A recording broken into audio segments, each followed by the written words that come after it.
할렐루야, 반갑습니다. 거룩하고 또 복된 주일, 더 사랑하는 교회 주일 예배 함께 예배드리시는 우리 모든 성도님들 주님의 이름으로 축복합니다. 우리 앞뒤 좌우에 계신 분들 바라보시면서 우리 오늘도 함께 인사해 보도록 하겠습니다. 함께 예배드림이 기쁨이 됩니다. 우리 함께 인사해 보실까요? 함께 예배드림이 기쁨이 됩니다. 이곳 현장과 또 온라인으로 각 가정에서 예배드리시는 모든 분들 가운데 우리가 함께 모여 예배드림의 기쁨이 되는 오늘의 예배가 되길 소망합니다. 오늘도 함께 주님 앞에 우리 마음을 다해서 찬양하며 나아갈 때에 하늘의 문이 열리고 하나님께서 응답하시는 그 귀한 시간이 되길 소망하는 마음으로 함께 우리 주님 앞에 찬양하며 기쁨으로 나아가도록 하겠습니다.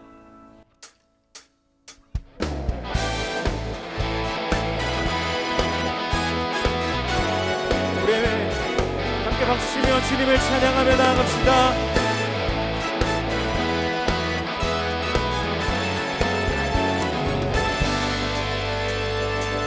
마음속에 근심 있는 사람 주 예수 앞에 따르여라. 슬픈 마음 있을 때에라도 주 예수께 아뢰라.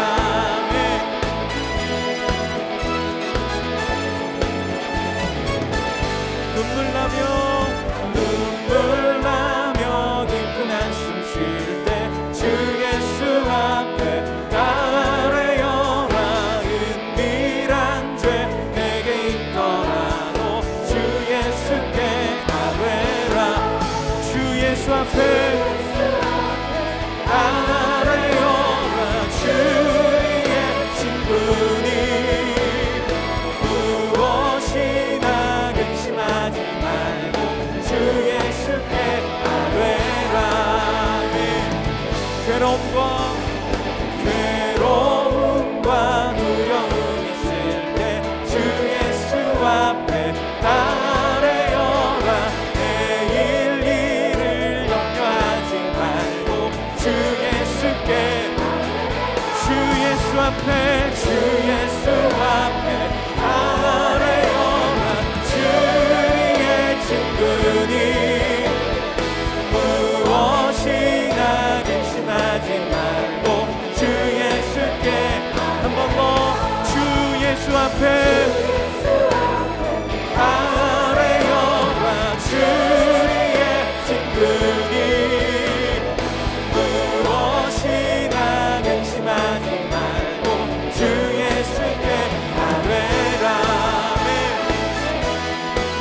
우리 모든 것 아시는 주님, 우리가 주님 앞에 찬양하며 나아갑니다.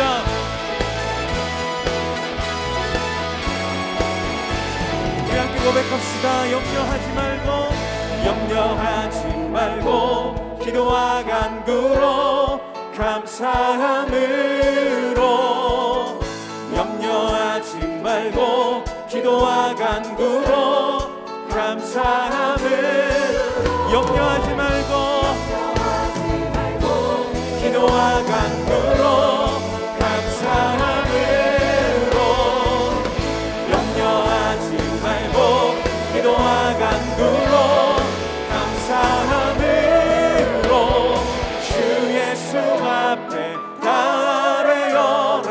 주의 친근이 주 예수 앞에 따르여라. 주의 친근이 무엇이나 근심하지 말고 주 예수께 무엇이나 근심하지 말고 주 예수께 아멘. 주는 나의 힘이요 주는 나의 힘이요 주는 나의 힘이요 영원히 주를 의지하리. 주는 나의 힘이요 주는 나의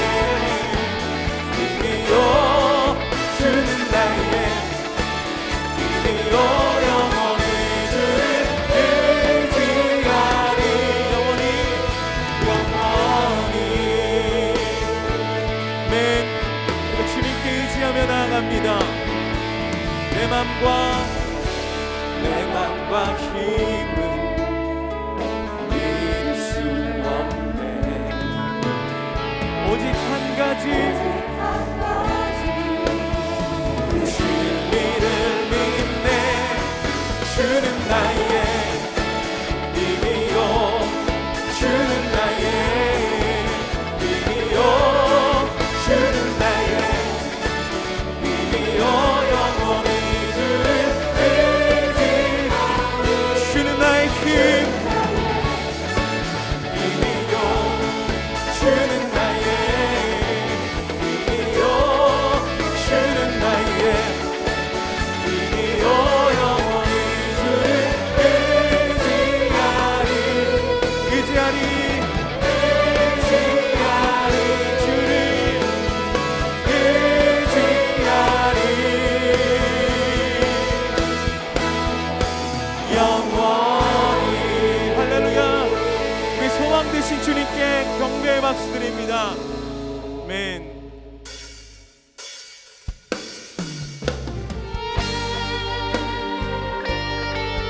주님, 우리의 평생에 주님을 바라보며 주님 앞에 나아가는 우리의 모든 삶이 되게 하여 주시옵소서.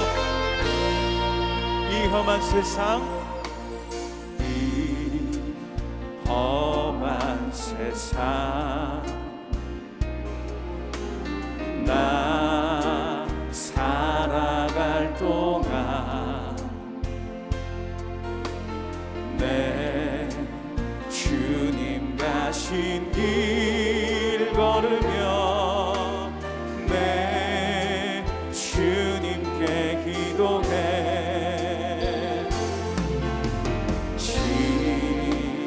십자가 보여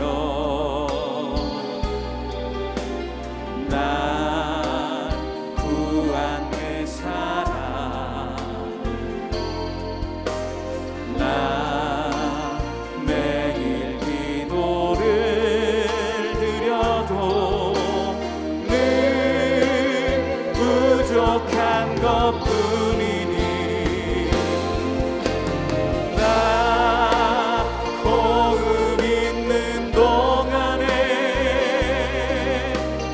나 생명 있는 동안에 나 주께 기도하리라. 내게 생명 주신 주님께 이 작은 손에, 이 작은 손에 불 밝혀 들고서 이 세상 다시 오시는 내 주님을 맞으리. 내 무거운 짐 다 벗겨주시며 그 아름다운 금연류관 날 위해 예비하시리. 나 호흡 있는 동안에 나 생명 있는 동안에 나 주께 기도하리라.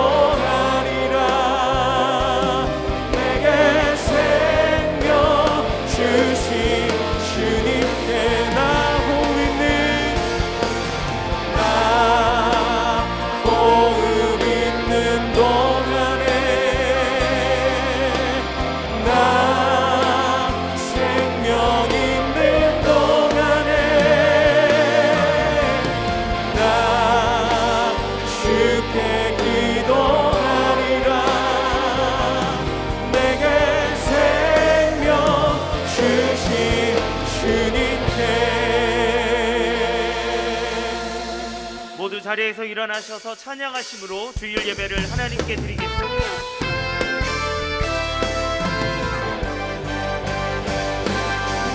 절망의 수렁 가운데 주님께 닿을 수 없던 우리 어둠 밤중에 하늘을 향해 주의 이름 나 부를 때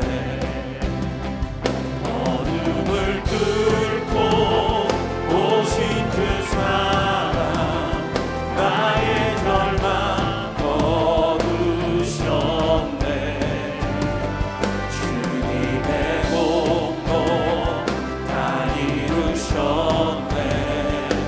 주 예수 나의 산소만 할렐루야 주를 찬양하여라. 할렐루야 자유케 하셨도다. 죄의 저주 끊으신 주께 구원이 있도다. 주 예수 나의 산소만 할렐루야 주를 찬양하여라. 할렐루야 자유케 하셨도다. 죄의 저주 끊으신 주께 구원이 있도다. 주 예수 나의 산소만 그리스도 나의 산소만 당신은 나의 산소만.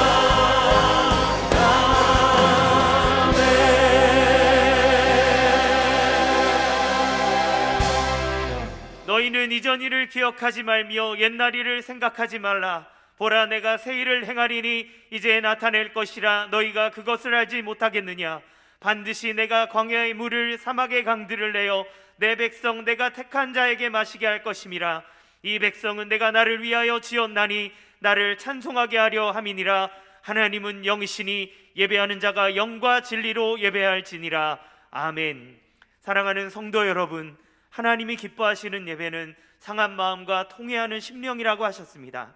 이 시간 성령께서 깨닫게 하시는 잘못들을 가지고 진실한 마음으로 각자 입을 열어 참회하는 기도를 드리겠습니다.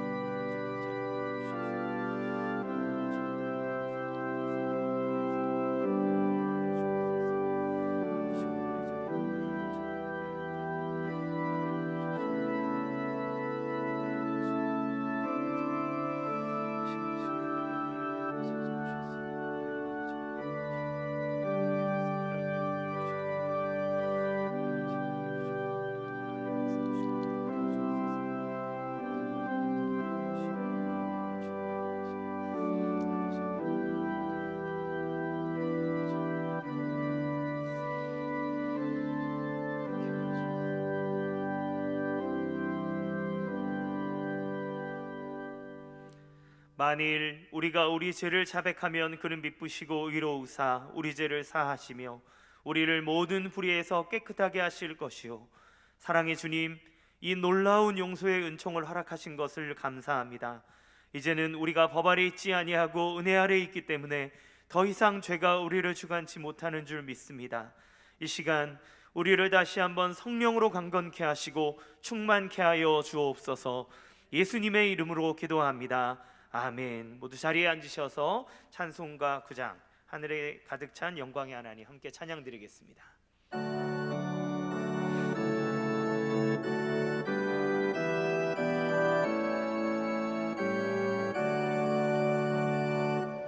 하늘에 가득 찬 영광의 하나님 온 땅에 충만한 존귀하신 하나님 생명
참 좋으신 하나님 아버지, 주님의 은혜를 사모하며 주의 성수할 수 있는 믿음을 주시고 현장과 각 가정에서 은혜의 자리에 참여하게 하심을 감사드립니다.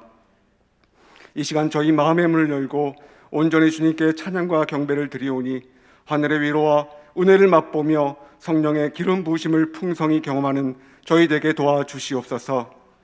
저희에게 허락하신 한 해를 보내고 다시 한 해를 맞게 하시니 감사합니다. 저희의 습관이 바뀌게 하시고 말씀으로 자신과 가족이 변화하여 즐거움을 누리는 가정 되게 하시옵소서. 저희 삶 속에서 주님과 동행하며 주님께서 들려주시는 세미한 음성을 듣고자 노력하는 저희 되게 하여 주시옵소서. 세상의 방법과 주님을 향한 믿음이 충돌될 때에 이 땅의 것을 바라보는 것이 아닌 영의 눈으로 썩지 아니할 영원한 나를 바라보게 도와주시옵소서. 주님만을 전적으로 신뢰하며 부족함으로 불평하기보다 부어주신 것을 헤아려 최고의 감사와 영광을 올려드리는 저희 되게 하시옵소서. 간구하는 저희의 기도가 그리 아니하실지라도 항상 기쁨과 장차 주님이 주실 영광에 미리 감사를 드리는 저희 되게 도와주시옵소서. 코로나19의 고통이 2년이 지나도록 상황이 나아질 줄 모르고 저희의 삶을 여전히 힘들게 하는 오늘을 살아가는 저희들을 불쌍히 여겨 주시옵소서. 조속히 일상을 회복해 하시고 건강과 생업을 책임져 주시옵소서. 하나님 아버지, 주님께서 세우신 더 사랑의 교회가 세상 속에 빛이 되며 주님의 사랑 안에서 가르치고 치유하며 전파하는 주님의 사명을 감당하며 지체들이 동일한 꿈을 가지고 달려가는 주님의 건강한 자녀로 세워지는 교회 공동체가 되게 하여 주시옵소서. 사후 분립개척으로 강태우 목사님을 세우셨사오니 저희 모두가 동역자가 되어 함께 기도하며 헌신할 수 있는 마음을 주시옵소서. 우리에게 허락하신 다음 세대를 위한 새로운 비전으로 이음기도 학교를 준비케 하셨사오니 공동체가 함께 꿈꾸며 재정과 기도로 모든 성도가 동참하게 하시고 이 일에 헌신할 수 있는 넉넉한 재정과 생업의 복을 허락하여 주시옵소서. 사랑하는 주님, 각종 사회 문제로 갈라진 민심 속에서도 모든 주권은 주님에게 있음을 깨닫게 하시옵고 오직 주님이 주시는 지혜와 명철을 간구하는 지도자들로 삼아 주시옵소서. 말씀을 선포하실 이인호 목사님과 함께하여 주시옵소서. 그 말씀을 통하여 생명의 역사가 일어난 자리가 되게 하시며 건강을 붙잡아 주시어 사역 가운데 주님의 영광이 드러나게 하시옵소서. 모든 영광을 하나님께 올려드리오며 우리를 구원하신 예수님의 이름으로 기도합니다. 아멘.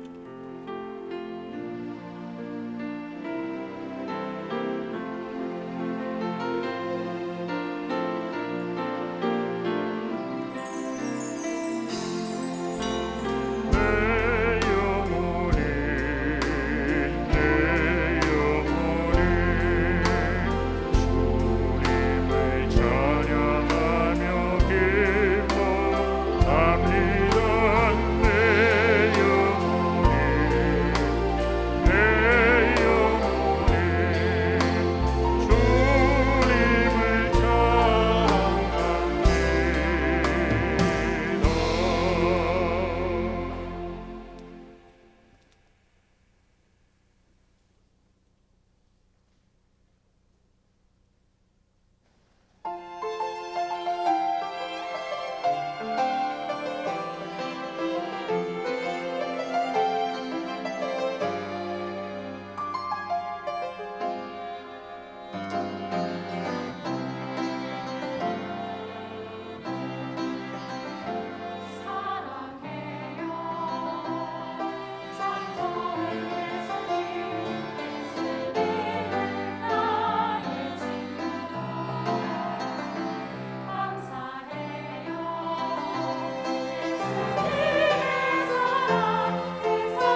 더사랑의 교회 예배에 참여하신 모든 분들을 주님의 이름으로 환영합니다.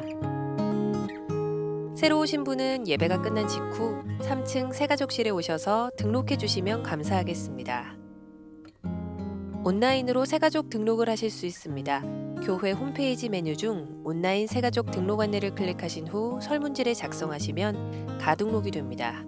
가등록 후 담당 교역자의 등록 신방을 받으시면 정식 등록 교인이 됩니다. 오늘 새가족방 강의는 일과입니다. 수요 한마음 기도회가 기도로 여는 승리의 가정 우리 함께 라는 주제로 이인호 목사님의 말씀과 기도회로 시작의 문을 열었습니다.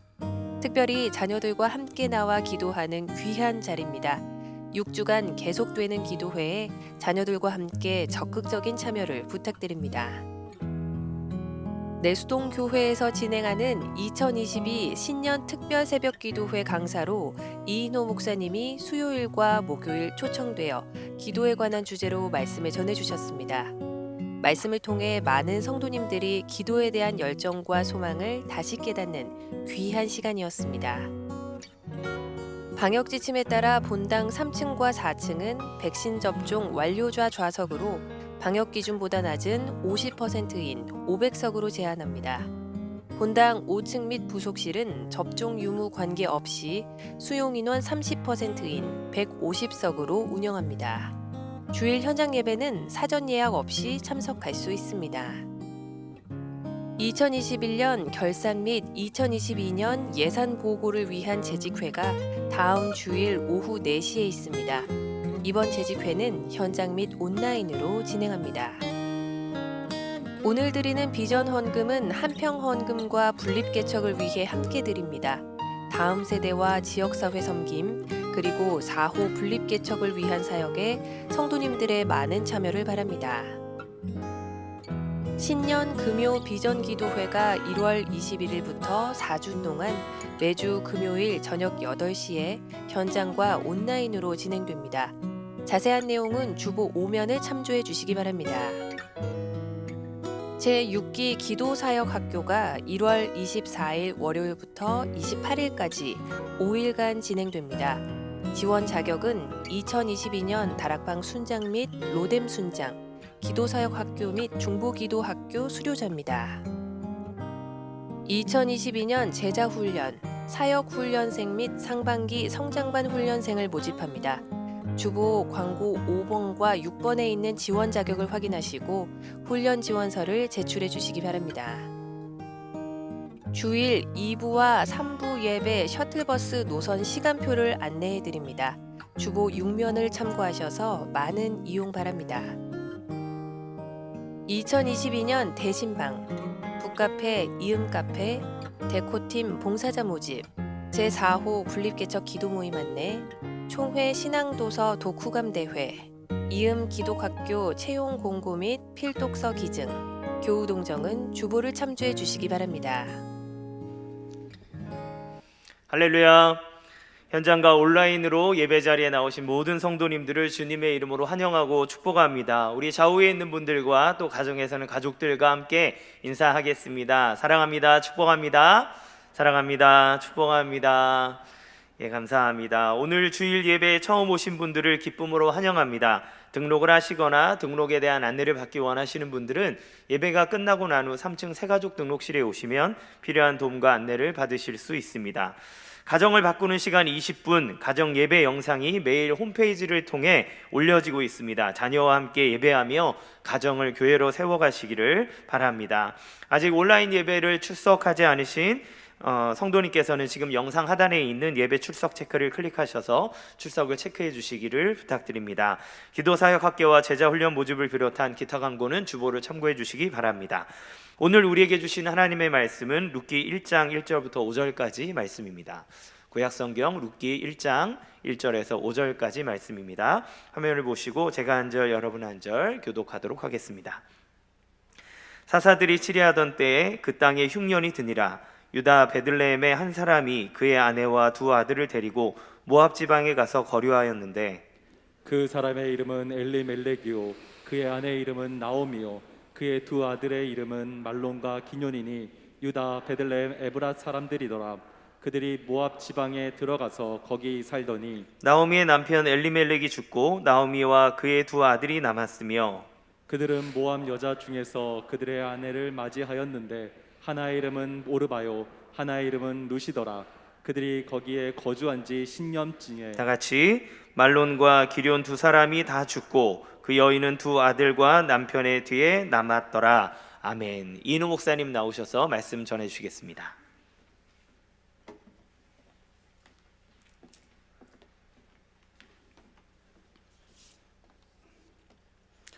할렐루야. 예배 오신 모든 분들을 환영합니다. 축복합니다.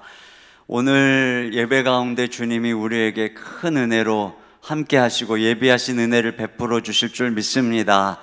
네, 가정에서 또 변함없이 진실한 마음으로 예배하는 가정들 가운데 주님의 임재가 함께 해 주실 줄로 믿습니다.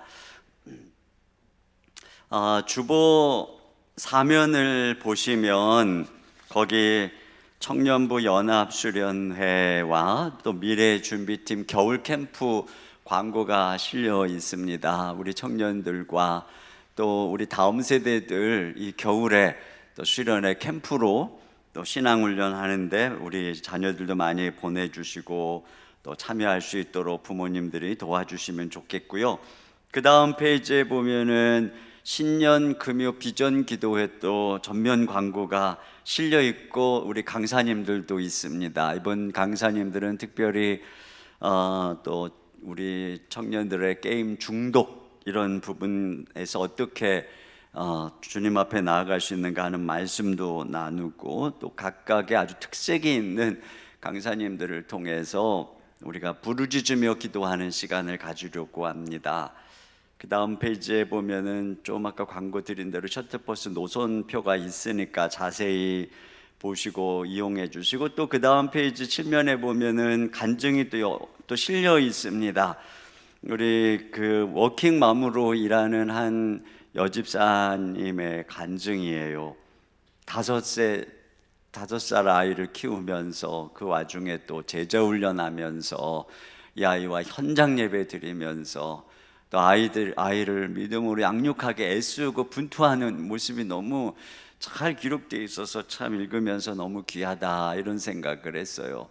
또 아이를 우리 이음 대안학교 기독유학교에 또 보냈어요. 첫 입학생이 되었는데 한번 여러분이 또 읽어보시기를 바랍니다. 그래서 주보에 여러 면들 보시고 특별히 신년을 맞이해서 한편에서는 말씀 또 한편에서는 기도에 전념해야 되겠다.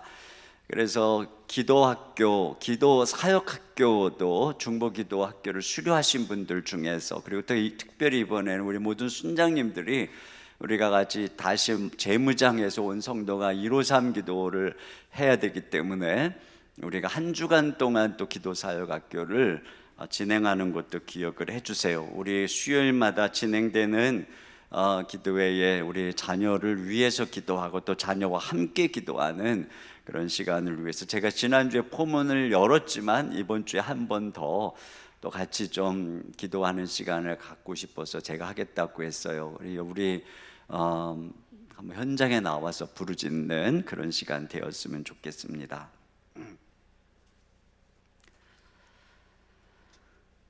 대통령이 나라를 제대로 이끄는 것도 어려운 일이지만 가정을 행복하게 이끄는 것도 절대로 쉬운 일이 아닙니다.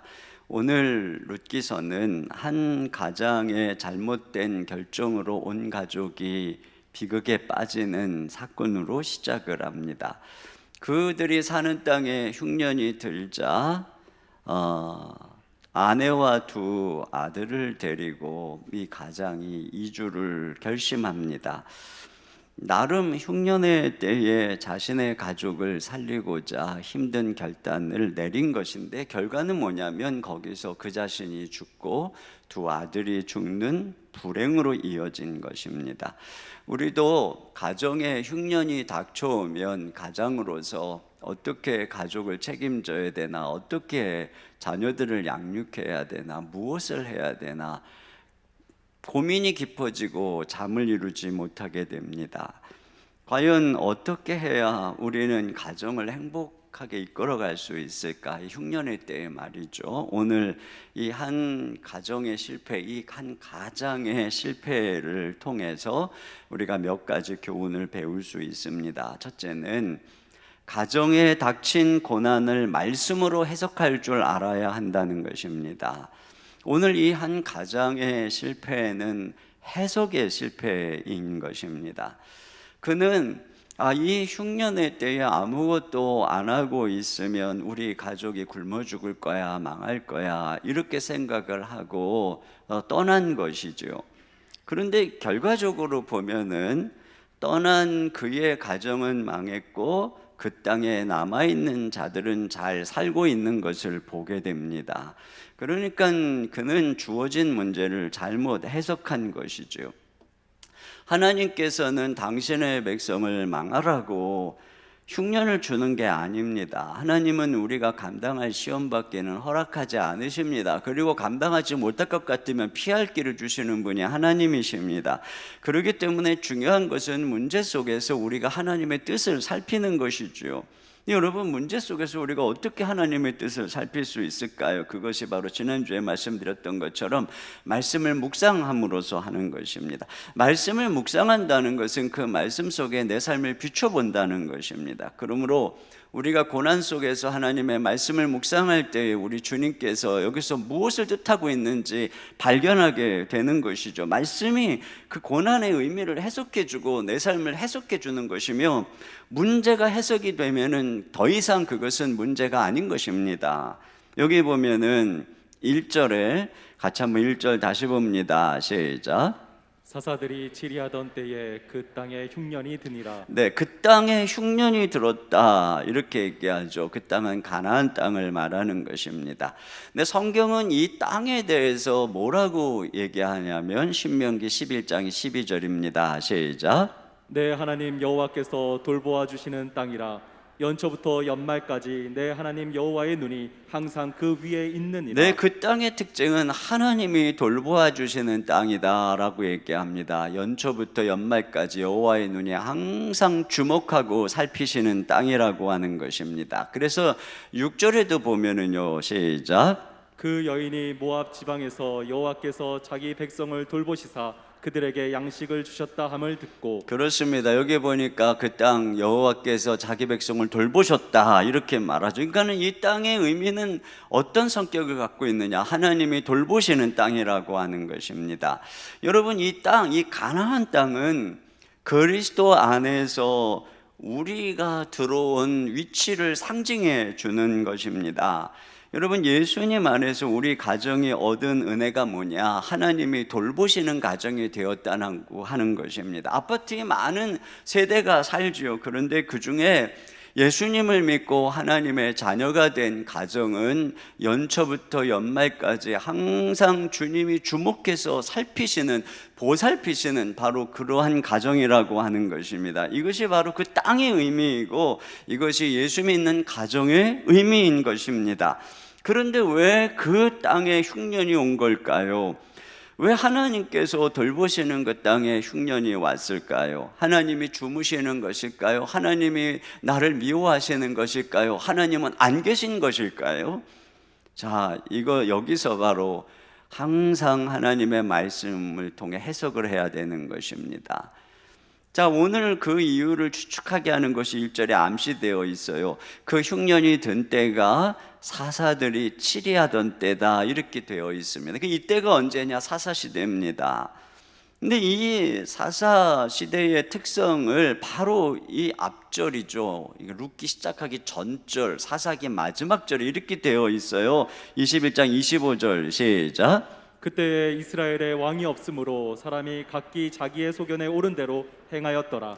여기 왕이 없다는 것은 하나님의 뜻대로 다스릴 달과 같은 왕이 없다 이런 의미를 갖고 있어요. 그러다 보니까 그들이 모두가 다 자기 소견에 옳은 대로 행하였다 이것이죠.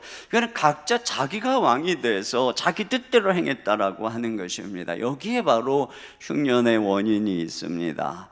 왕이신 하나님의 통치 아래 순종하지 않고 자기 소견대로 행한 것이 흉년의 원인이라고 하는 것입니다. 그러니까 결국은 이 흉년을 주시는 메시지가 뭐냐?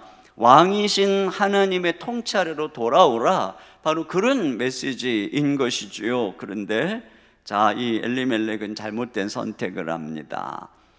모압 땅에는 아직 흉년이 미치지 않았다는 소식을 듣고는 발빠르게 재산을 정리해서 떠남으로 그 흉년을 피하고자 했던 것이죠. 그런데 그가 간 모압 땅은 어떤 것입니까? 이 모압 땅은 소돔성에 살던 롯, 그가 그의 두 딸을 통해서 이 근친 상간으로 낳은 암몬과 모압, 그가 이룬 족속입니다. 그들은 이스라엘 백성들이 출애굽할 때 깨어서 음란하게 했던 아주 음란한 족속이기도 하고, 그들은 인신제사를 받는 그모스 신을 섬기는 우상 숭배하는 족속입니다. 그래서 성경은 그들은 여호와의 총회에 들어오지 못하는 자들이라고 선언하고 있습니다. 하나님께서는 흉년을 통해서 그들이 하나님께 더 나오도록 하시는 것인데, 그는 지금 오히려 그모스의 땅으로 간 것이죠. 하나님의 말씀 밖으로, 통치 밖으로 넘어가 버린 것입니다.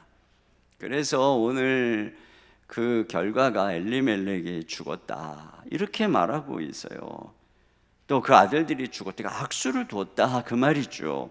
여러분, 이 시점이 언제쯤인지를, 사사시대 어느 때쯤인지를 추측하게 하는 것이 마태복음 1장 5절 족보에 있어요. 시작. 살몬은 라합에게서 보아스를 낳고, 보아스는 룻에게서 오벳을 낳고, 오벳은 이새를 낳고. 네, 여기 보면은 룻기의 등장인물인 보아스와 룻 두 사람이 나오잖아요. 그런데 이 보아스를 누가 낳았다고 하냐면 라합이 낳았다고 합니다. 근데 라합은 어느 때 사람입니까? 이스라엘 백성들이 가나안 땅 정복할 때 여리고에 살던 창기 아닙니까? 그가 두정탐꾼을 숨겨줌으로써 구원을 받은 것입니다. 그 라합이 살몬과 결혼해서 낳은 아들이 보아스다 이렇게 얘기를 하고 있는 것을 보면은, 지금 이 룻기가 쓰여져 있는 이 흉년이든 이 시점이 언제냐? 바로 사사시대 초기인 것입니다. 가나안 땅에 들어가서 지파별로 땅을 분배받고, 그리고 그 땅들을 정복해야 되는 바로 그 사명을 받은 바로 그때인 것입니다. 그런데 엘리멜렉이 흉년이 들었다고 자신이 분배받은 땅을 버리고 떠났다라고 하는 것은 그가 중대한 사명마저 저버렸다는 것입니다. 흉년 앞에서 그는 하나님에 대한 신앙도 저버리고 사명도 저버린 것이죠. 오직 그저 경제적인 원리 하나만 바라보고 선택한 것입니다. 하나님의 백성은 먹고 살려고 부름받은 것이 아니에요. 그보다 더 중요한 것이 바로 신앙과 사명인 것입니다. 여러분, 우리가 하나님의 백성으로 살아가는 것이 쉽지 않은 이유가 여기에 있어요. 같은 동네에 살고 같은 직장에 다니지만 우리 신자들에게는 그들하고는 전혀 다른 원리가 적용되고 있기 때문에 그렇습니다. 우리가 아까 읽었던 신명기 말씀 앞에 보면은 애굽과 가나안의 원리가 다르게 적용되는 것을 볼 수 있어요. 10절 11절입니다. 시작. 들어가 차지하려 하는 땅은 내가 나온 애굽 땅과 같지 아니하니 거기에서는 너희가 파종한 후에 발로 물대기를 채소밭에 댄과 같이 하였거니와 너희가 건너가서 차지할 땅은 산과 골짜기가 있어서 하늘에서 내리는 비를 흡수하는 땅이요. 네, 애굽 땅은 발로 부지런히 물을 대는 땅이라는 것입니다. 거기는 수량이 풍성한 날강이 있으니까 애굽 땅에서는 흉년이 오거나 또는 문제가 생기면 내가 부지런히 발빠르게 움직여서 해결하면 된다. 이것이 바로 세상의 원리라고 하는 것입니다. 그런데 가나안 땅에는 하늘에서 내리는 비를 흡수해야 되니까 하나님께서 이름이 늦은 비를 통해서 적과 꿀이 흐르게 하는 땅입니다. 근데 그 땅에서 문제가 생기면 그 비를 주시는 하나님과의 관계를 돌아봐야 되는 땅, 이것이 바로 가나안 땅이라고 하는 것입니다. 이게 다른 거예요. 같은 직장 동료여도 믿지 않는 그는 같은 어려움 속에서 발빠르게 부지런하게 하면은 잘 사는 것입니다. 그런데 우리 가정은 열심히 공부하고 열심히 사업하고 그런다고 형통하는 게 아니라는 것입니다. 먼저 중요한 것이 하나님과의 관계, 이걸 돌아봐야 된다는 것이죠. 그러니까 하나님의 백성들에게는 하나님의 백성들만의 길이 있는 것입니다. 우리가 자꾸 믿지 않는 옆집 또는 직장 동료 얘기 듣고 따라가면 안 된다는 것이죠. 그러니까 신자는 말씀으로 사는 것입니다. 죽을 것 같아도 신자는 말씀 앞에 머물러 있을 때 사는 것입니다. 그런 면에서 우리는 한 가정을 책임진 가장의 신앙이 얼마나 중요한 것인가 하는 것을 오늘 말씀에서 보게 됩니다. 오늘 이 비극의 출발점은 가장인 엘리멜렉의 연약한 신앙에서 비롯된 것입니다.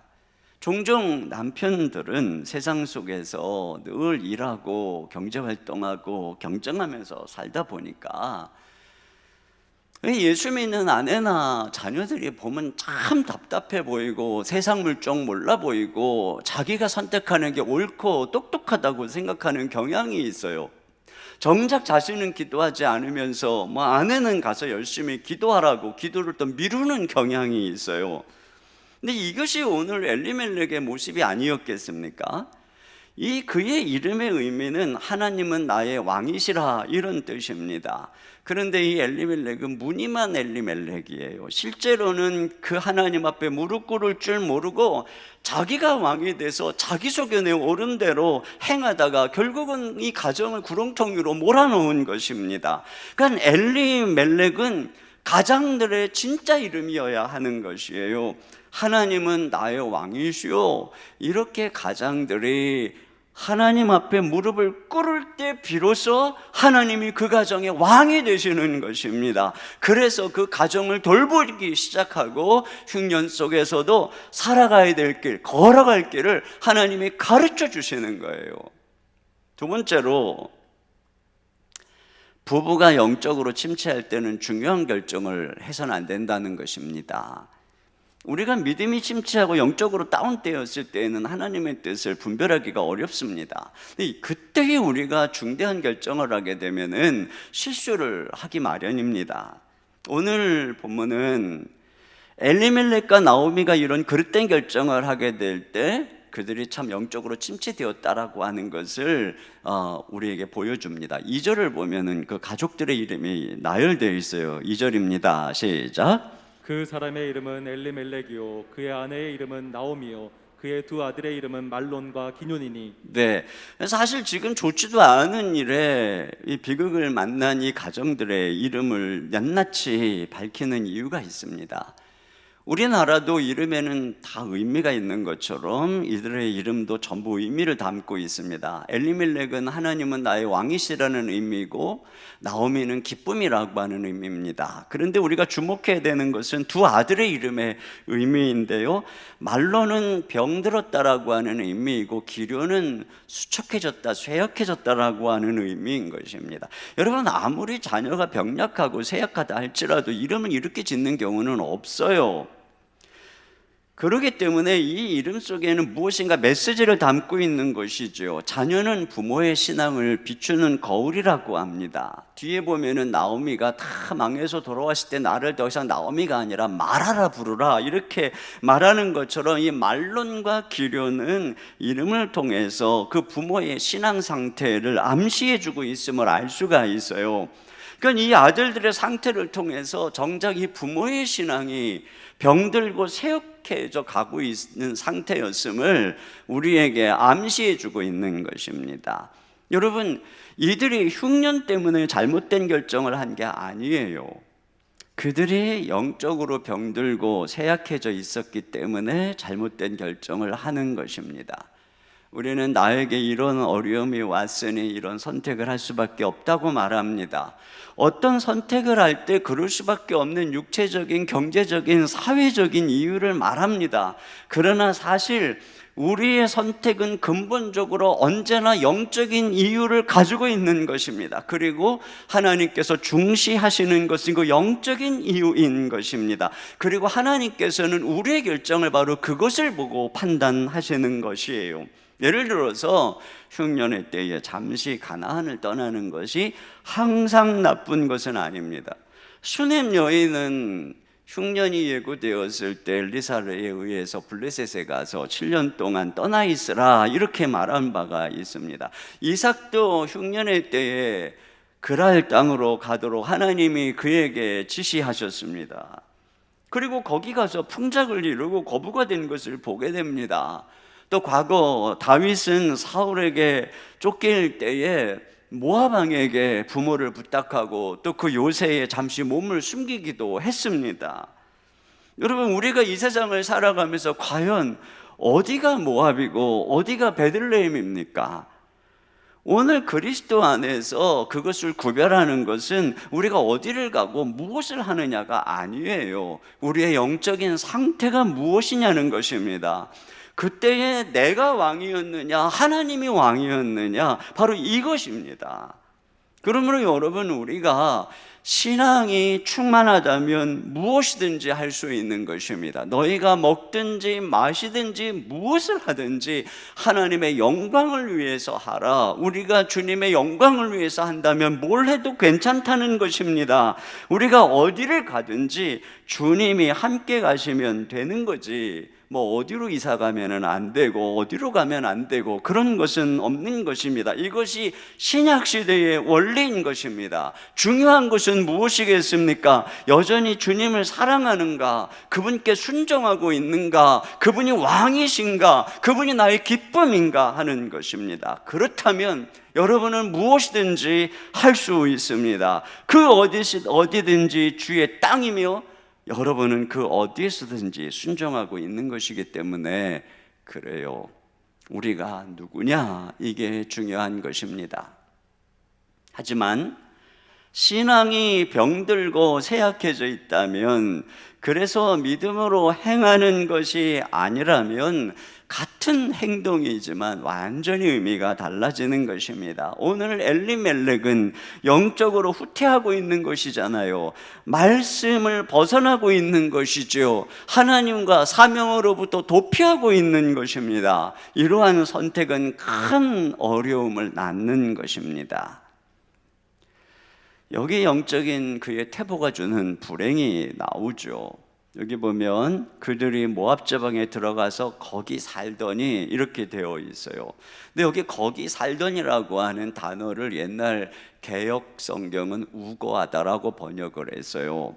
표준 성경과 새 번역은 모압 지방으로 가서 임시로 살려고 이렇게 번역을 했어요. NIV는 went to live for a while이라고 번역을 했어요. 그러니까 잠시 동안 가서 살려고, 그 잠깐 갔다가 상황이 좋아지면 돌아오려고 그렇게 갔다는 것입니다. 우리는 항상 갈 때 잠깐 갔다가 곧 돌아오겠다 이렇게 떠나죠. 이렇게 나갑니다. 그런데 그게 안 돼요.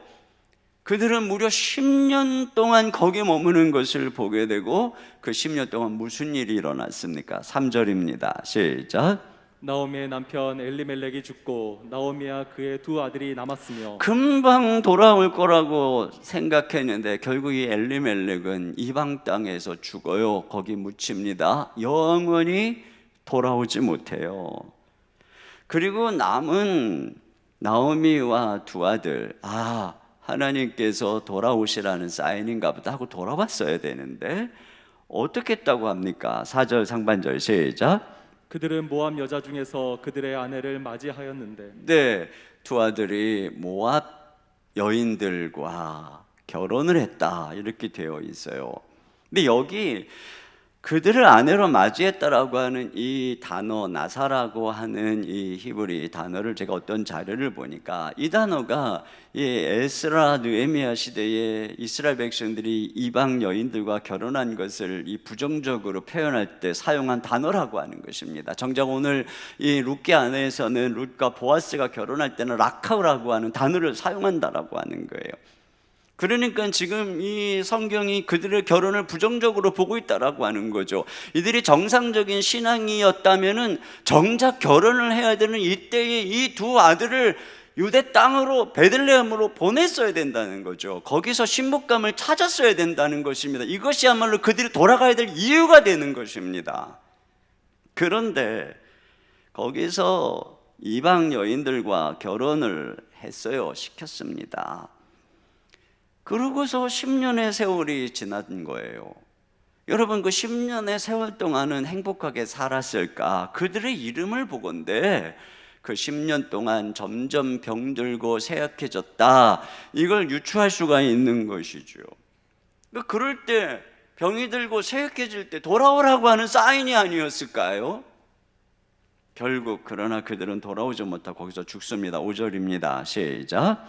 말론과 기럧 두 사람이 다 죽고 그 여인은 두 아들과 남편의 뒤에 남았더라. 그렇습니다. 두 아들도 영원히 돌아오지 못하고 모압 땅에 묻힙니다.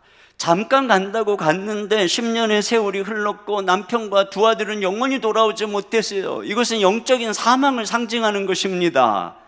세상은 그렇게 호락호락한 곳이 아니에요. 우리를 쉽게 놔주지 않아요. 잠깐 간다고 한 게 영원히 돼버리는 것이에요. 결국 언제 돌아오고 있나 보세요. 여기 여자만 남았다고 하는 것은 그 집안이 완전히 파산했다라고 하는 의미인 것입니다. 특별히 이 당시에는 말이죠. 그러니까 6절 보세요. 시작. 그 여인이 모압 지방에서 여호와께서 자기 백성을 돌보시사 그들에게 양식을 주셨다함을 듣고, 네, 드디어 10년 만에 하나님이 그들에게 양식을 주셨다는 소식을 들었대요. 여러분, 저는 이 말씀 묵상하다가 진짜로 하나님이 10년 동안 양식을 안 주시고 그 땅을 가물게 했을까? 전 그랬지 않았을 거라고 생각합니다. 그랬다면 다 굶어 죽었게요. 분명히 그 이전에 하나님이 더러더러 그들을 돌보셨을 것입니다. 그런데 나름 이 모압 땅에서 살만하니까 굳이 돌아갈 필요를 못 느낀 거예요. 또 어떤 면에서 보면 남편이 죽고 돌아가야 된다는 게 뭐 자존심이 상했을 수도 있었겠죠. 그러다가 이제는 두 아들까지 죽고 더 이상 살 길이 없게 되니까 그제서야 들리는 것입니다. 그제서야 하나님이 그 땅을 돌보시고 양식을 주셨다라고 하는 이 복음이 그제서야 말씀이 들리는 것이지요. 아마도 그들이 모압 땅으로 이주할 때만 해도 엘리멜렉의 가정은 살만한 가정입니다. 이주해서 그 땅에 가가지고 밭을 사고 먹고 살 생각을 한다라고 하는 것은 그 많은 경제력이 뒷받침이 되니까 가능한 것입니다. 여기 뒤에 보면은 나오미가 내가 떠날 때는 풍족하게 나갔는데 돌아올 때는 텅 비어서 돌아왔다라고 말하는 것을 보면은 그것을 알 수가 있어요. 이제 다 텅 비고 나니까 그제서야 들리는 거예요. 그제서야 아버지를 생각하는 거예요. 아버지를 재산을 가지고 떠났던 이 탕자가 다 허랑방탕하고 그때 마침 흉년이 와서 줄여 죽게 되니까 그제서야 아버지 집을 생각하듯이 고난이 하나님의 확성기라고 하는 말이 그래서 맞는 것입니다. 여러분 보세요. 영적으로 침체할 때 이런 섣부른 결정이 얼마나 끔찍한 결과를 낳는가 하는 것을 우리가 보게 되는 것입니다. 우리가 영적으로 힘들 때, 침체할 때 이때 섣부른 결정을 하거나 뒤로 물러나면 안 되는 것입니다. 성경 어디에서도 야 힘드니까 물러나라 이렇게 말하지 않아요. 오히려 히브리서를 보면 고난의 큰 싸움 앞에서 하는 경고가 뭐냐? 히브리서 10장 38절 이해합니다. 시작. 또한 뒤로 물러가면 내 마음이 그를 기뻐하지 아니하리라 하셨느니라. 우리는 뒤로 물러가 멸망할 자가 아니요 그렇습니다. 뒤로 물러나서는 안 되고 오히려 히브리서는 바로 그때가 너희에게 인내가 필요한 때다 이렇게 얘기합니다. 고난과 흉년은 시험의 때입니다. 그때는 인내의 때인 것입니다. 엘리멜렉처럼 해서는 안 된다라고 하는 것이죠. 오히려 그럴 때일수록 주님의 손 아래 겸손하며 주님 앞에 인내하며 주님만 바라보며 그분의 긍휼만 구하며 더 한 발자국 주님 앞에 나가야 되는 것입니다. 옛날에 우리 믿음의 선조들 보세요. 고난이 오면 그들의 영혼이 깨어나서 밤에 아예 밤마다 철야하면서 기도를 하고 때로는 아예 이불을 가지고 그냥 교회로 가가지고 전적으로 하나님께 매달리고 산에 올라가서 하나님께 부르짖어서 기도하는 고독한 시간들을 보내는 것을 알 수가 있습니다. 이게 바른 것이란 말이에요. 엘리멜렉처럼 육신적인 도피행각을 버리면 죽는 것입니다. 그러나 이 흉년의 때에 고난의 때에 주님 앞에 나아가서 인내하며 엎드리며 오직 주님만 바라볼 때 그게 제대로 하는 것이며 거기서 살 길이 열려지게 되는 줄로 믿습니다. 그리고 우리가 주님 앞에 그렇게 엎드릴 때 고난 속에 감추어진 축복이 드러나게 되는 것입니다. 세 번째로 기도로 왕이신 하나님께 묻는 가정이 되라는 것이에요.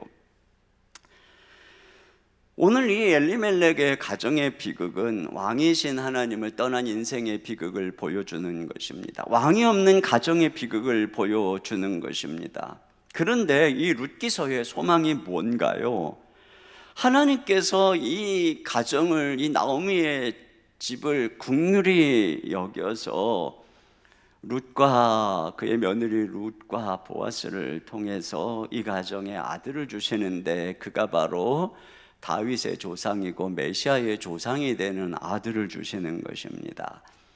결국 이 절망의 가정에 왕이 오시는 것이죠. 거기서부터 이 처절한 절망 속에서 기쁨이 회복되는 것을 보게 됩니다. 여러분, 이 메시지는 우리 가정의 행복, 우리 가정의 소망은 오직 우리 가정에 왕이 오시는 데 있다는 것입니다. 우리 가정에 왕으로 오신 예수님이 왕이 되시는 여기에만 우리 가정에 회복이 있다, 이것을 우리에게 말씀해 주는 거예요. 그러므로 예수님이 주인이 되시고 왕이 되는 것, 이것이 복된 가정의 비결입니다. 그럼 어떻게 우리가 예수님이 왕이 되시는 가정을 세울까? 자, 첫째로는 주님이 왕이 된 가정은 그분을 예배하는 가정입니다. 그렇죠. 왕은 경배하는, 우리가 주님 앞에 예배를 제대로 똑바로 드릴 때 우리는 그분을 왕으로 섬기고 있는 것입니다. 하나님은 예배하는 자를, 예배하는 가정을 찾으시는 것입니다. 아브라함이 가는 곳마다 예배하고 제단을 쌓은 곳을 보십시오. 여러분, 하나님 앞에 주님이 다스리는 가정 되기 원하면 예배가 회복되어야 되는 것입니다. 두 번째로는 주님이 왕인 가정은 그분께 듣는 것입니다. 지난주에도 말씀을 드렸던 것처럼 항상 여호와의 율법을 즐거워하여 그의 율법을 주야로 묵상하는, 그래서 그 말씀에 순종하는, 거기에 바로 왕의 통치가 있는 것이죠. 세 번째로 주님을 왕으로 모신 가정, 그분께 묻는 것입니다. 여러분, 우리가 물을 때 비로소 우리는 그분을 왕으로 존중하고 왕으로 인정하고 있는 것입니다. 오늘 엘리멜렉의 중대한 문제가 무엇입니까? 이런 엄청난 사건 앞에서 하나님께 물었다라고, 기도했다라고 하는 말이 없어요. 묻지 않고 자기 속에는 옳은 대로 행했다라고 하는 것입니다. 여러분, 하나님이 정말 우리 가정의 왕이시라면 우리는 기도로 물어야 돼요. 특별히 오늘 본문은 엘리멜렉의 실패를 통해서 우리 가정이 하나님께 묻는, 기도하는 삶을 살아야 된다라고 하는 것을 교훈해 주고 있습니다. 지난주에는 묵상하는, 이 가정은 이 하나님의 말씀을 묵상하는 습관이 있어야 된다라고 말씀을 드렸고요. 오늘은 바로 이와 더불어 신년에 우리 가정이 결심해야 되는, 꼭 가져야 되는 습관이 뭐냐? 그것은 매일 기도하는 습관을 가져야 된다라고 하는 것입니다. 그런 면에서 두 가지를 말씀드리고 말씀을 마치려고 합니다. 첫째로는 뭐냐면 하루에 5분씩 매일 기도하라는 것입니다. 하루에 5분씩 매일 기도하라. 기도의 습관에 있어서 중요한 점은 얼마나 많이 기도했느냐보다 얼마나 매일 꾸준히 기도했느냐가 중요해요. 저는 과거에 이 기도에 대해서 처음 배울 때 늘 들었던 얘기는 하나님의 위대한 사람들은 하루 2시간씩 기도했다. 최소한 하루 1시간씩 기도한다. 밤을 새워서 기도한다. 이렇게 도전을 받았습니다. 산에 가서 소나무 뿌리 하나 정도는 뽑을 수 있어야 능력을 경험한다. 그래서 그렇게 하기 위해서 산에 가서 밤을 새기도 하고 금요일마다 젊은 날에 매일 밤을 꼬박 새면서 철야 기도를 드렸습니다. 그때 하나님께서 주시는 은혜가 많아요. 그런데 기도의 습관이 안 된 사람에게 이러한 가르침은 마치 운동하려고 헬스장 가는데 왜 이런 거 헬스 트레이너가 나처럼 되려면 나는 하루 종일 여기서 살다시피 하면서 맨날 이렇게 운동한다 이러면 처음 간 사람이 그 사람처럼 어마어마하게 무거운 가지고 들었다 놨다 하려고 막 하면서 한 10시간씩 운동하면 그 다음날 몸살 나서 뻗어버리는 것과 같은 것이죠. 여러분, 우리가 뭐든지 정말 몸에 유익을 주려면 그것은 습관이 되어야 되는데, 습관에 있어서 중요한 것은 얼마나 많이 했느냐가 아니에요. 얼마나 내 몸에 맞게 꾸준히 지속적으로 했느냐 하는 것입니다. 그런 면에서 저는 여러분에게 거창한 말씀을 드리려고 하지 않아요. 하루에 5분씩 매일 기도해라. 이걸 결심하라고 여러분에게 도전하고 싶어요. 얼마 전에 그 뉴스 기사에 보니까 이런 기사가 났더라고요. 올 한 해 운동하는 습관을 가지려면 하루에 스쿼트를 일어났다 앉았다 하는 거죠. 스쿼트를 한 번씩만 해라. 이렇게 되어 있어요. 그 내용이 뭐냐? 스쿼트를 자세 잡고 한 번 하면 기양 자세 잡은 김에 2번 하게 되고 5번 하게 되고 10번 하게 된다는 것이에요. 여러분, 전 이게 지혜라고 생각합니다. 마찬가지예요. 기도도 우리가 자세 잡고 내가 5분만큼은 매일 하겠다. 우리가 맘만 먹으면 진짜로 5분은 할 수 있어요. 매일 할 수 있어요. 여러분이 알람을 맞춰 놓든지 해서 뭐 긴 시간 못 하겠다면 딱 알람 5분짜리 알람을 맞춰 놓고 딱 5분만 매일 하세요. 그런데 5분을 매일 하다 보면 5분은 무조건 채워야 돼요. 근데 5분을 매일 하다 보면 딱 5분에 끝내는 게 점점 어려워진다 하는 것을 알게 될 거예요. 어떤 사람 되게 바쁜데 좀 잠깐만 좀 얘기 좀 했으면 안 될까요? 그러면 일단 5분만 얘기합시다. 그리고 얘기하다 보면은 그 사람하고 얘기가 흥미로워져 가지고 10분 어쨌든 1시간도 얘기하는 것처럼 바로 기도가 그와 같아요. 일단 시작할 때는 5분만 하시라니까요. 그런데 그 5분 하다가 뭔가 기도가 흥미진진하면 더 해도 괜찮아요. 그건 딱 5분만 무조건 하세요. 그렇게 5분 동안 매일 하나님과 기도하다 보면 어느새 5분이 10분 되는 게 다반사가 됩니다. 그렇게 해서 10분씩 매일 기도하다 보면 어느덧 그게 20분이 되고 30분이 되고, 예전에 그 박종훈 지금은 목사님이 되셨는데 그분이 집사님이셨을 때 하루에 7시간씩 기도를 하셨어요. 그 은행 다니시던 분이셨는데 퇴근하고 식사하고 8시에 잠자리에 들어서 11시에 일어나는 겁니다. 하루 3시간 주무시고, 그리고 11시부터 매일 6시까지 7시간씩 매일 기도를 하셨어요. 그분이 뭐라 그러냐면 자기는 처음에는 30분씩 매일 기도를 했더니 어느 순간 1시간이 되더래요. 그 1시간씩 매일 기도했더니 어느 순간 2시간이 되고, 그래서 7시간에 이르렀다는 것입니다. 그래서 30분에서부터 시작한 7시간이기 때문에 그게 자기의 체질이 되고 습관이 되고 그랬다라고 고백하는 것을 들었어요. 여러분, 마찬가지입니다. 우리가 5분씩 결심하고 기도하는 것, 그게 중요해요. 매일 기도하는 것입니다. 두 번째는 뭐냐면 기도 수첩을 준비해서 소리내서 읽는 것입니다. 그 5분 동안 어떻게 기도할 거냐? 기도 수첩을 준비해서 소리내서 읽는 것이에요. 먼저 기도 수첩에 기도 제목을 적으세요. 뭐 그냥 종이로 된 기도 수첩이 될 수도 있고, 또 여러분 뭐 핸드폰이나 또는 노트북이나 거기에 있는 앱을 사용해도 좋고, 저는 원노트라고 하는 앱에, 또 여기도 들어가 있는 앱에, 또 핸드폰에도 연동되어 있는 앱에 저는 항상 기도 제목을 거기에 적습니다. 제가 생각하는 중요한 기도 제목을 거기에 다 일일이 기록합니다. 그리고 내 마음속에 걱정 근심이 되는 것을 내 마음에서부터 기도 수첩으로 다 옮깁니다. 또는 내 마음속에 순간순간 떠오르는 걱정거리도 다 기도 수첩으로 옮깁니다. 조금이라도 마음에 걸리거나 근심이 되는 것은 낱낱이 전부 기도 제목으로 옮깁니다.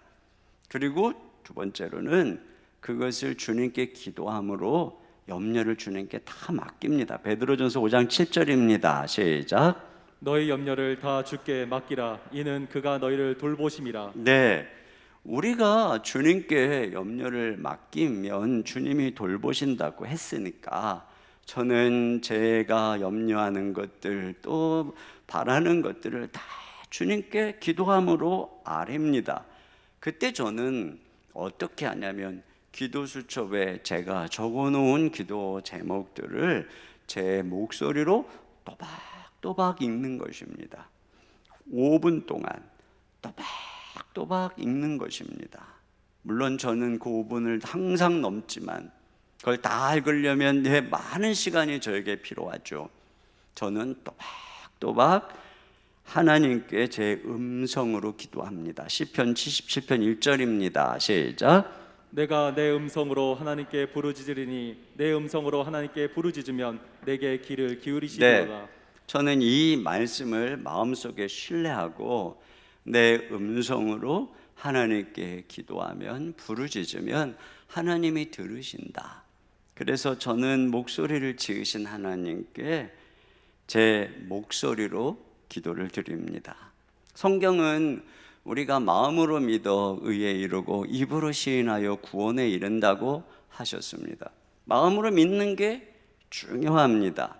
그런데 입으로 예수님을 주님이라고 고백할 때 구원을 받는다는 것입니다. 마음으로만 믿는 것은 아직 주님 앞에 완전하지 않다는 것입니다. 목소리를 내서 시인하라는 것이지요. 마찬가지입니다. 마음으로만 우리 안에 어떤 소원을 품고 있는 것으로는 완전하지 않다는 것입니다. 그걸 입술로 소리를 내서 하나님께 간구할 때 주님은 그 기도를 온전한 내 의사로 내가 주님께 의탁하고 맡기는 표현으로 받으신다는 것이에요. 그래서 저는 아침에 아무리 피곤해도 작은 목소리로라도 제 음성을 발해서 제 의사를 기도를 통해 분명히 하나님께 표현합니다.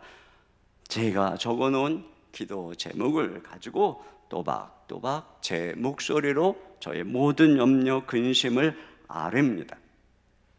직장에서도 어떤 문제가 있을 때 그 문제를 상사에게, 부장님에게 보고하면 그건 더 이상 내 문제가 아니에요.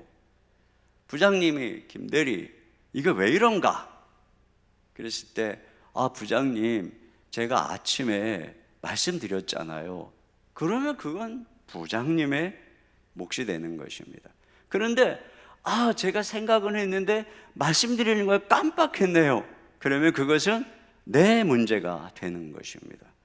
여러분, 우리가 하나님 앞에 아침에 기도할 때 주님께 또박또박 내 목소리로 정확하게 내가 가지고 있는 문제를 딱 아랬다고 해봅시다.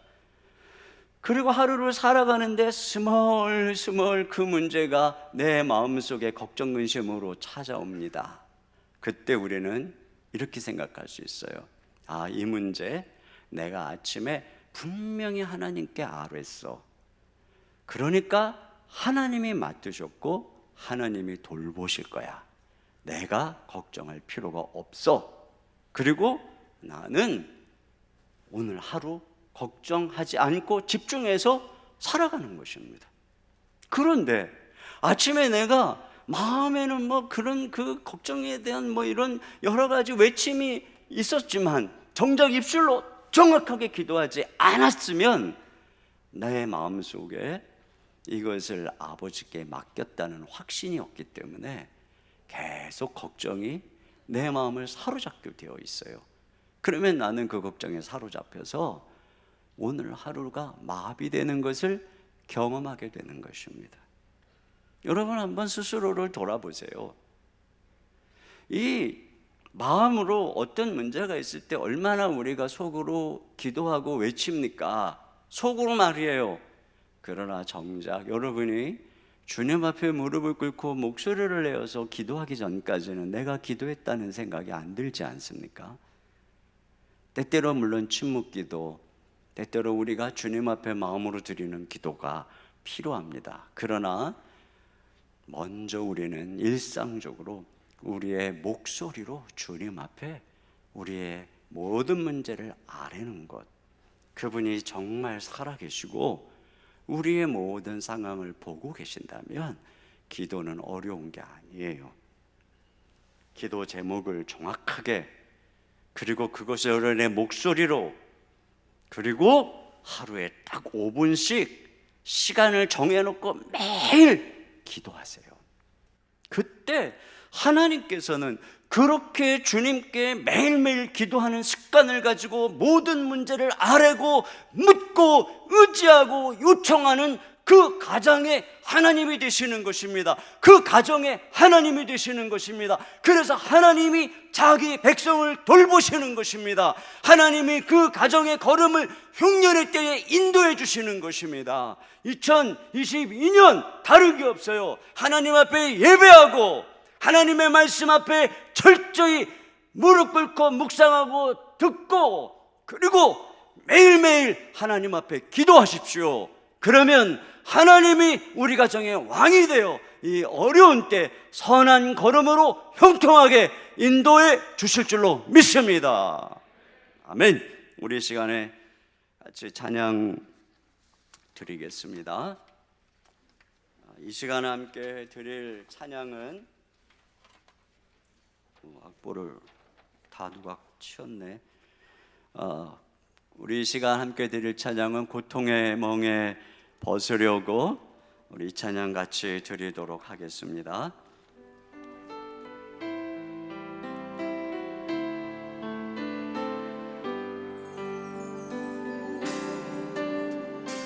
고통의 멍에 벗으려고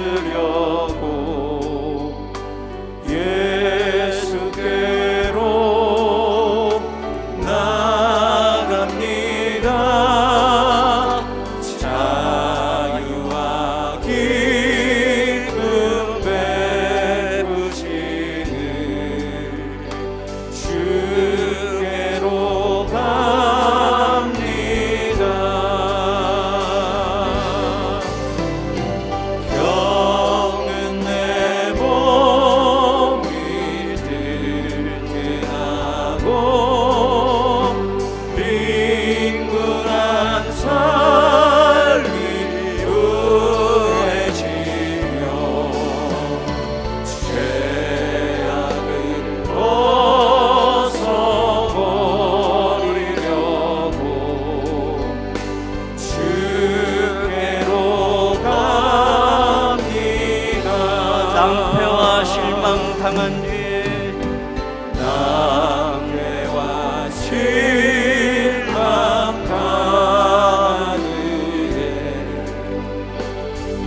4절입니다. 죽음의 길을 벗어나서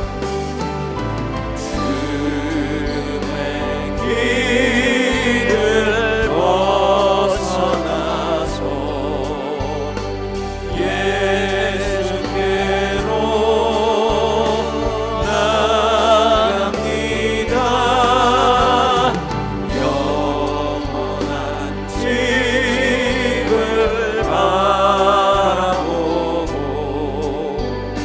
주께로 갑니다.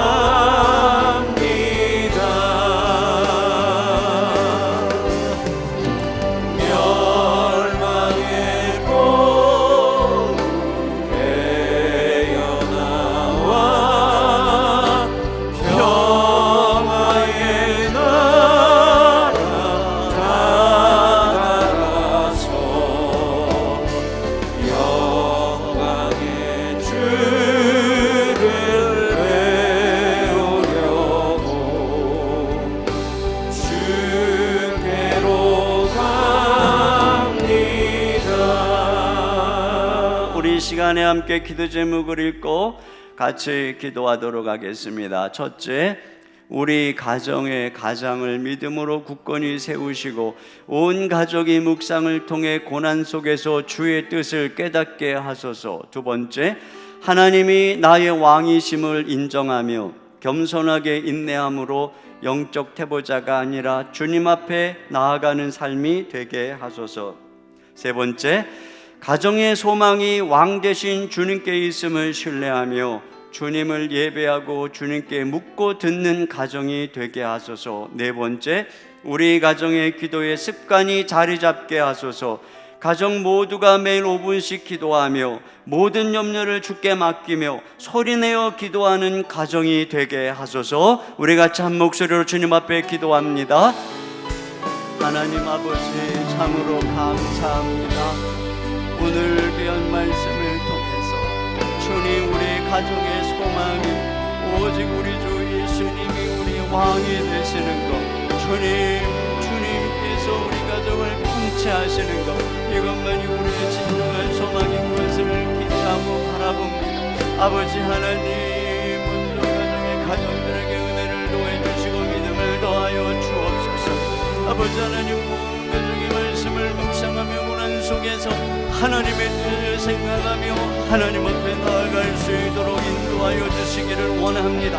하나님이 나의 왕이심을 인정하며 겸손하게 인내하게 하시고 주님 앞에 무릎 꿇게 하여 주옵소서.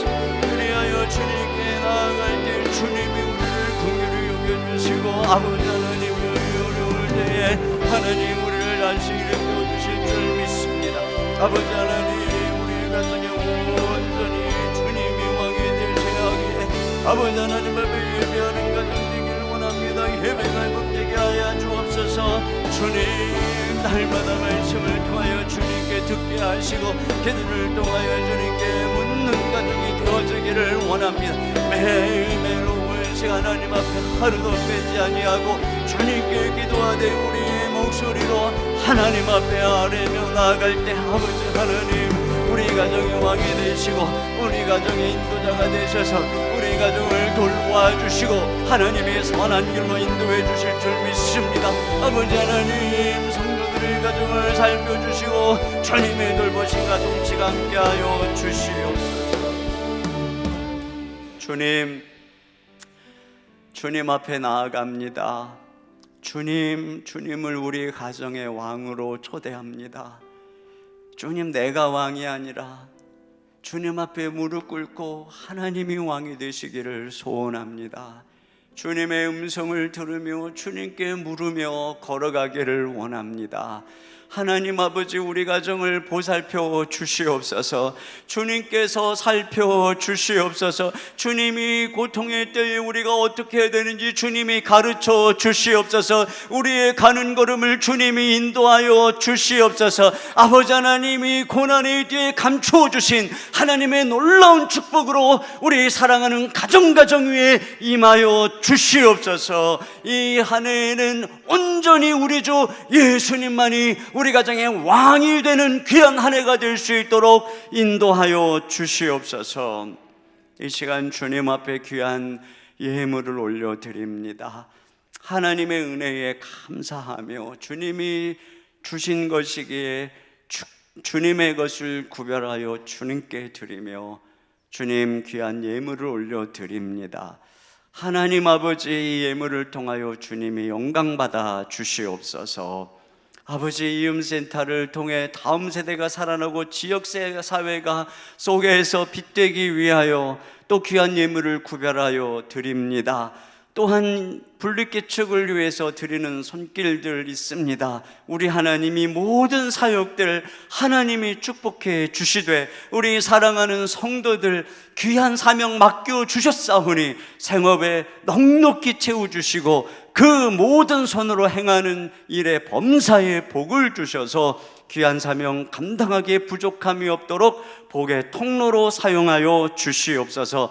건강을 붙잡아 주시고 하나님께서 모든 병든 자 주님 앞에 나아오니 치료해 주시고 만져 주시고 고쳐 주시옵소서. 모든 질병 예수 이름의 권세로 명하노니 떠나갈지어다 주여 고쳐 주시옵소서. 깨어지고 금가고 상처 입은 가정 주님이 싸매어 주시옵소서. 우리 자녀들의 앞길을 축복해 주시고 문을 열어주시고 만남의 축복을 주사 형통케 하여 주시옵소서. 예수님 이름으로 기도하옵나이다. 아멘. 우리 하나님께 준비하신 헌금을 드리겠습니다.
모두 자리에서 일어나셔서 하나님을 왕으로 섬기는 가정에 놀랍도록 역사하시는 주님께 찬양드리겠습니다. 모든 민족과 방언들 가운데 수많은 주 백성 모였네. 주의 보혈과 그 사랑으로 진 백성 삼으셨네. 주를 향한 감사와 찬양을 말로 다 표현할 수 없네. 다만 내 소리 높여 온 마음을 다해 찬양하리라.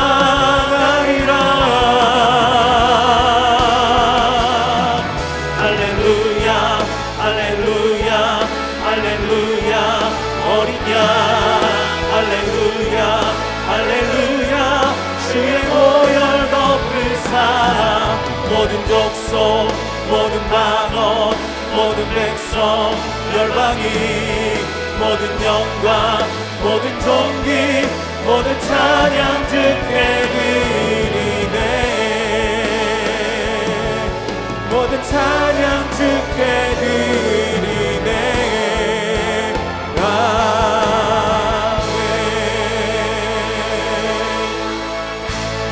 지금은 우리 주 예수 그리스도의 은혜와 우리 아버지 하나님의 무한하신 사랑하심과 성령님의 감화감동 교통으로 충만하신 역사가 오직 우리 하나님은 우리 가정의 왕으로 모시기를 다짐하는 모든 가정들 위해, 모든 주의 백성들 위해, 저들의 경영하는 생업 위에, 주의 몸된 교회와 이민족 가운데 이제로부터 영원토록 함께해 주시기를 간절히 축원하옵나이다. 아멘.